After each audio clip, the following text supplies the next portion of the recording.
Was bisher geschah. Gott hat dem Prophet Jona den Auftrag erteilt, in die gottlose und gewalttätige Stadt Ninive zu gehen und die Umkehr zu Gott zu predigen. Die Botschaft hat gelautet, noch 40 Tage und Ninive ist zerstört. Vom Kleinsten bis zum König sind alle Bewohnerinnen und Bewohner von Ninive zu Gott umgekehrt, sogar Tiere. Im Folgenden hören wir die Bibelverse auf Hochdeutsch und ein paar Erklärungen dazu auf Mundart. Eigentlich hätte der Jona sich freuen darüber, dass die ganze Stadt Ninive zu Gott umgekehrt ist. Aber er hat das Gegenteil gemacht. Und es missfiel Jona sehr. Und er wurde zornig. Wörtlich übersetzt aus dem Hebräischen heisst es missfiel Jona mit grossem Missfallen. Es missfiel Jona wie ein grosses Übel.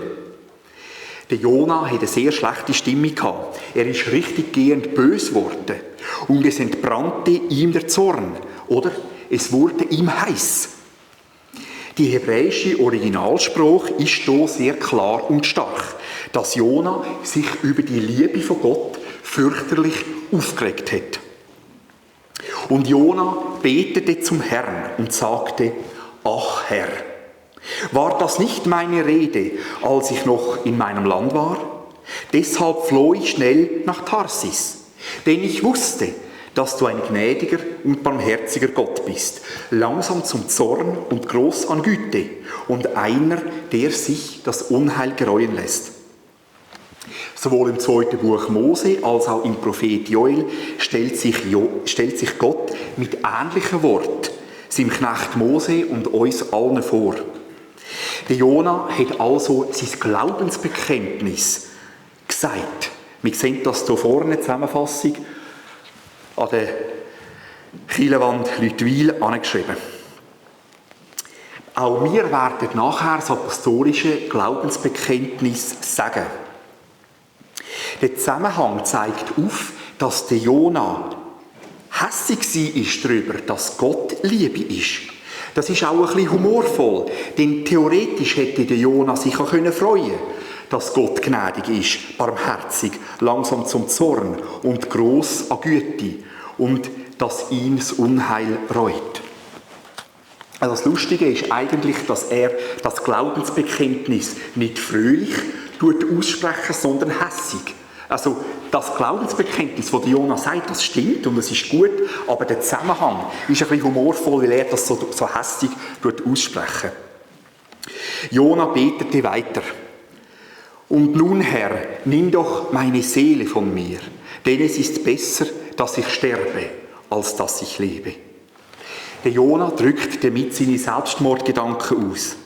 Vielleicht hätte Jona Angst gehabt, in Israel als falscher Prophet hingerichtet zu werden, weil sein Gerichtswort über Ninive nicht eingetroffen ist. Doch seine Prophetie, noch 40 Tage und Ninive ist zerstört, kann eben auch bedeuten, noch 40 Tage und Ninive ist umgewendet. Im Sinne von, die Bewohner von Ninive werden ihren Sinn ändern, was ja auch tatsächlich passiert ist. Der Jona ist damit kein falscher Prophet, auch wenn seine Prophezeiung nicht wortwörtlich in Erfüllung gegangen ist.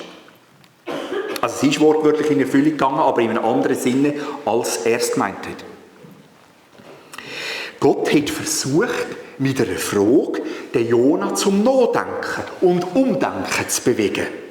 Und der Herr sprach: Ist es recht, dass du zornig bist? Der Jona war zu Unrecht hässig über Gott. Der Jona hat wahrscheinlich ein cholerisches oder sogar jähzorniges Temperament gehabt, wie man heutzutage würde sagen. Und Jona ging aus der Stadt hinaus und ließ sich östlich von der Stadt nieder. Obwohl der Jona gewusst hat, dass Gott wird die Stadt Ninive verschonen, hat er insgeheim doch noch gehofft, dass er sie wird vernichten. Mit meinen eigenen Worten ausgedrückt, hätte Jona gehofft, dass Gott wird ein Feuerwerk veranstalten, einen Meteoriteneinschlag auf die Stadt oder einen Vulkanausbruch. Das Feuer und Schwefel vom Himmel wird abregnen, wie Gott früher die Städte Sodom und Gomorra aufgrund von dieser Schuld vernichtet hat. Der Trotz vom Jona hat auch ein bisschen etwas tragisch-komisches an sich. Und Jona machte sich dort eine Hütte und er saß darunter im Schatten, bis er sähe, was mit der Stadt geschehen würde. Hütte heisst auf Hebräisch Dickicht, Laubdach, Laubhütte, Schutzhütte. Das Wort bezeichnet eine aus Zweigen errichtete Erntehütte, einen Sonnenschutz.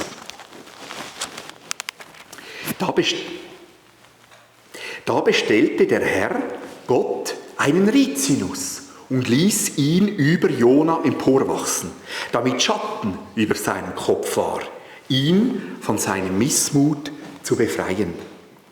Die Rizinusstude wächst sehr schnell und kann innerhalb von 3 bis 4 Monaten bis zu 6 Meter hoch werden. In den Tropen werden sie sogar 13 Meter hoch.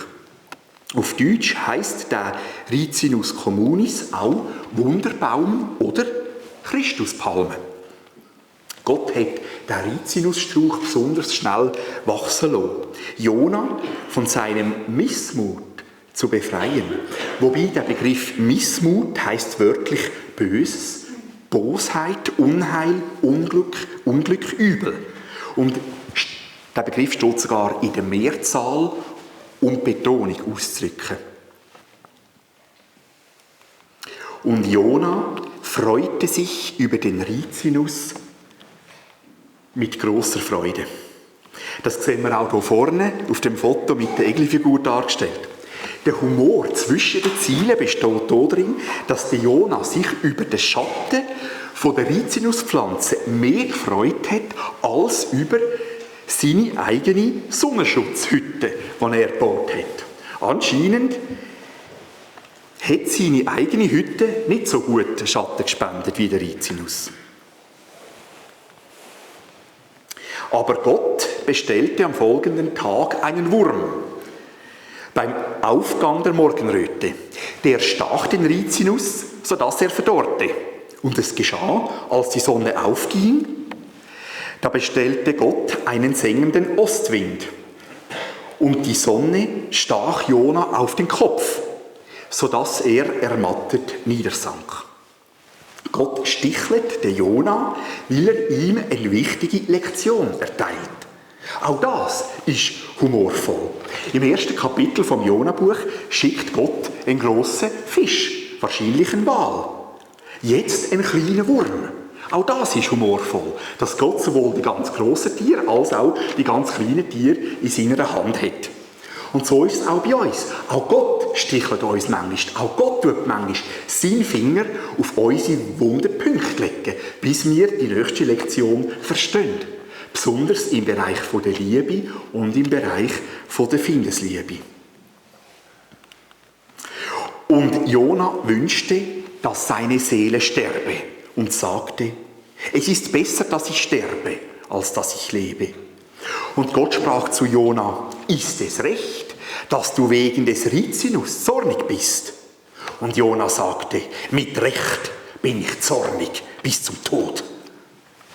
Und der Herr sprach, du bist betrübt wegen des Rizinus, um den du dich nicht gemüht und den du nicht großgezogen hast, der als Sohn einer Nacht entstand und als Sohn einer Nacht zugrunde ging. Und ich sollte nicht betrübt sein wegen der großen Stadt Ninive, in der mehr als 120.000 Menschen sind, die nicht unterscheiden können zwischen ihrer rechten und ihrer linken und eine Menge Vieh. Gott sagt also, dass die vielen Menschen und die Tiere in dieser Stadt Ninive ihm mehr bedeutet als der Rizinusstrauch. Er wollte Jona nachdenklich machen. Er sagt, Jona, du hast völlig die falschen Prioritäten. Die Pflanze ist nicht so wertvoll. Mir geht es um den Menschen, mir geht es um die vielen Tiere. Wir werden nachher noch beten für die Stadt Winterthur, weil sie genau 120'000 Einwohner hat. In Winterthur hat es sowohl sehr viele Kirchen als auch sehr viele Verbrecher. Eine Stadt, die polarisiert. Die Schlussfrage von Gott enthält viele Stichworte. Es ist nicht ganz klar, wer mit diesen Menschen gemeint sind, die nicht unterscheiden können zwischen ihrer rechten Hand und ihrer linken Hand. Eventuell sind es Kinder.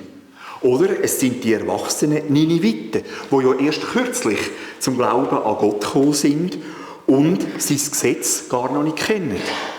Ein paar Bibeln übersetzen wegen dem den Satz, die nicht unterscheiden können zwischen ihrer rechten und ihrer linken, die nicht zwischen gut und böse unterscheiden können. Mit dieser Frage von Gott endet das Jona-Buch abrupt. Wir wissen nicht, wie die Jona darauf geantwortet hat, weil Gott diese Frage auch an uns alle heute stellt. Auch für uns heute ist es ein Schock, dass Gott alle Menschen auf dieser Welt liebt, sogar Verbrecher. Der Grund ist, das innerste Wesen, der innerste Charakter von Gott ist Liebe. Der letzte Begriff vom Jona-Buch lautet eine Menge Vieh und zeigt uns, dass Gott auch alle Tiere liebt.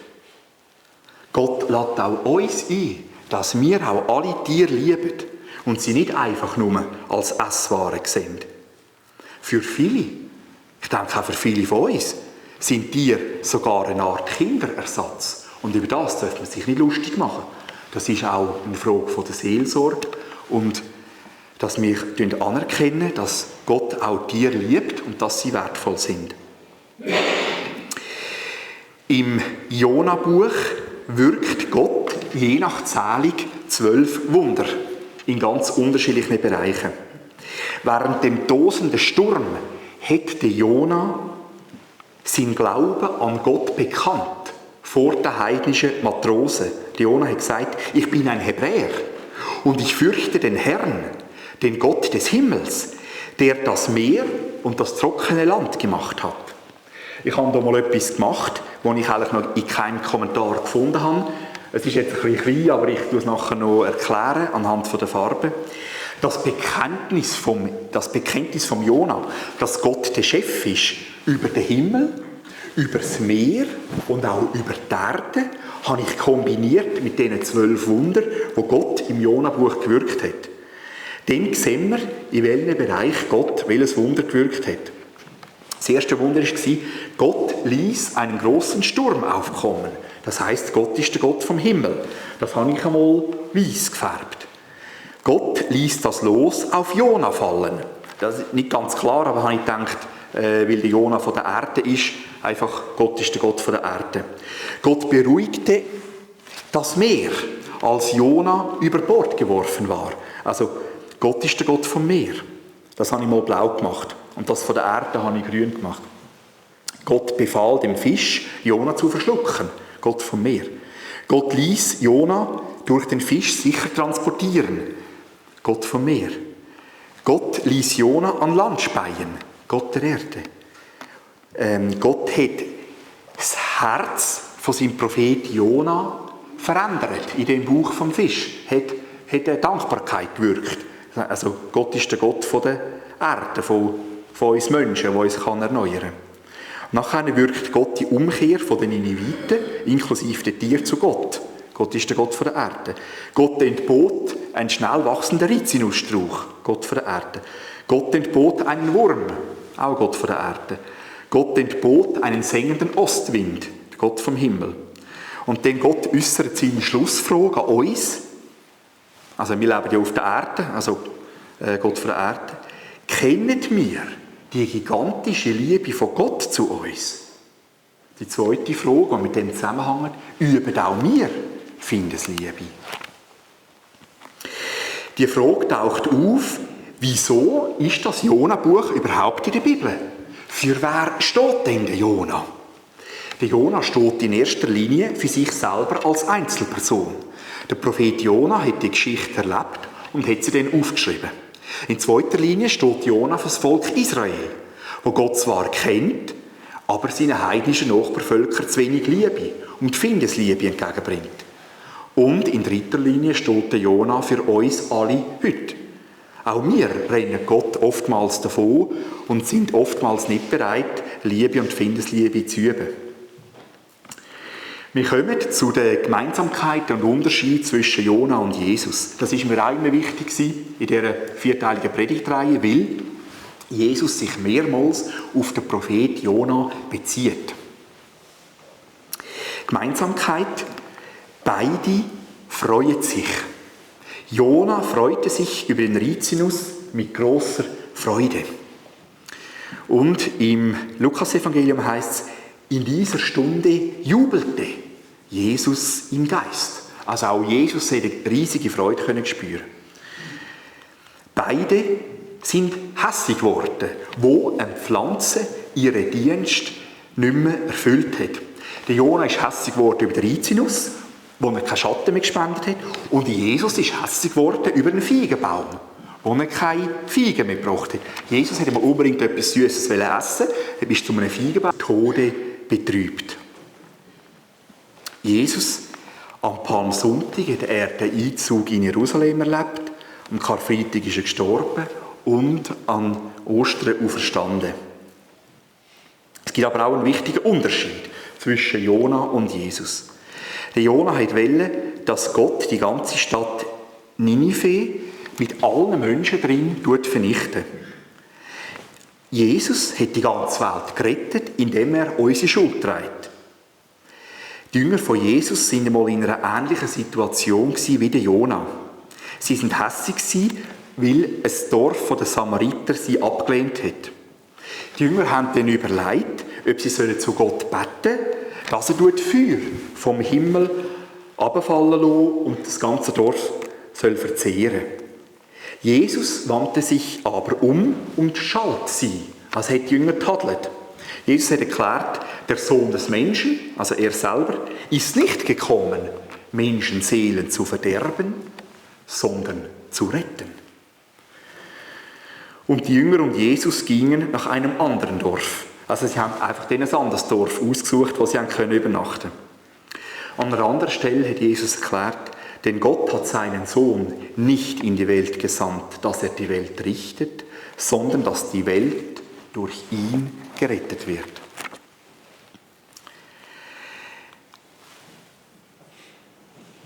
In diesen 4 Predigten zum Prophet Jona haben wir vor allem die menschliche Seite vom Prophet angeschaut, dazu auch viele humorvolle Episoden zwischen den Zielen. Dennoch hat Jesus sich mehrmals auf den Jona bezogen. Auch im Hebräerbrief sehe ich ein paar Anspielungen am Prophet Jona. Der Apostel Paulus tut im 11. Kapitel vom Hebräerbrief viele Glaubensheldinnen und Glaubenshelden vom Alten Testament aufgreifen und als Vorbild anstellen und sagt dann am Schluss: Und was soll ich noch sagen? Denn die Zeit würde mir fehlen, wenn ich erzählen wollte von den Propheten, die durch Glauben Königreiche bezwangen, Gerechtigkeit wirkten, Verheißungen erlangten, aus der Schwachheit Kraft gewannen. Der Jona war schwach, hat viele Fehler gemacht.